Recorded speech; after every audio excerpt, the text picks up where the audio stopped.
rapide. J'excuse André qui peut pas être présent. Il peut pas être présent pour une raison assez simple, c'est qu'il suit tout de suite la loi climat.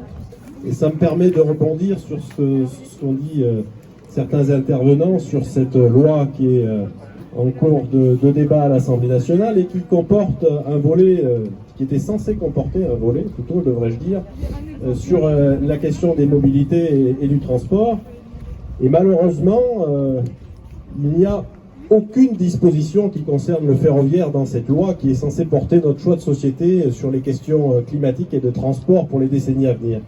C'est très regrettable et c'est d'autant plus regrettable que les très nombreux amendements qui ont été déposés sur ce texte, justement pour favoriser la reconquête du ferroviaire, que ce soit sur le fret ou sur les petites lignes ferroviaires qui manquent d'entretien et d'investissement, tous ces amendements, ou quasiment tous, ont été déclarés irrecevables par le gouvernement et par le président de l'Assemblée nationale, par les services de l'Assemblée, mais par le président.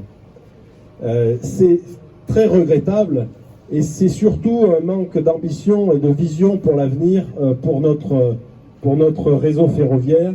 Et je crois qu'il faudra maintenir la pression du niveau local jusqu'au niveau national pour que ces questions-là ne soient pas écartées d'un revers de main dans les années qui viennent, parce qu'elles sont centrales pour l'avenir des transports et notre avenir climatique, tout simplement.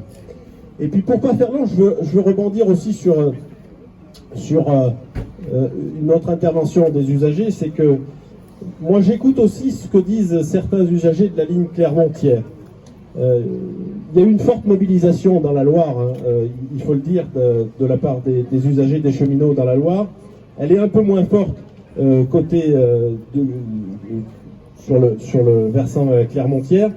Et j'écoute aussi des usagers qui disent oui, mais pourquoi se battre sur ce tronçon de ligne alors que déjà c'est compliqué pour maintenir les liaisons entre Clermont et Thiers et qu'il y a des problèmes de régularité dans le transport, il n'y a pas suffisamment de liaisons et de matériel. Je pense qu'il faut vraiment associer les usagers et les convaincre et leur dire que se battre sur ce tronçon, sur la réouverture de ce tronçon, c'est le meilleur moyen de garantir demain un cadencement et une offre adaptée sur les deux parties, sur la partie Clermont-Thiers et sur la partie Boin-Saint-Étienne. Et je crois qu'il faut, dans notre bataille, bien expliquer et bien associer les usagers dans ce combat et sur l'intérêt de la réouverture de cette ligne et de sa continuité sur toute la liaison. Je vous remercie.